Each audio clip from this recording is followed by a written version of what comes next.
Housework. There is always housework to do when you live in a house. You have to wash the windows so that you can see outside. The floors and the carpets need to be vacuumed. The floors also need to be washed, and some of them need to be waxed. The furniture has to be polished. The bathroom has to be kept clean. After you have a bath, you need to clean out the bathtub.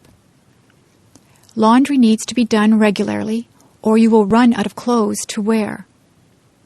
The clothes go into the washing machine, and then they have to be dried in the dryer.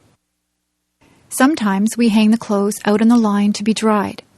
Some of the clothes need to be ironed. You have to buy groceries and put them away. Meals need to be made. You can't let the dishes pile up in the kitchen. The dishes have to be washed, and the counters need to be wiped. The stove needs to be cleaned, and sometimes the refrigerator and the cupboards need to be cleaned out. You can dust the furniture and sweep up the dirt. You can make the beds. The beds have to be changed too. They need to have clean sheets put on them. There are just so many things to do. Household chores take up a lot of time.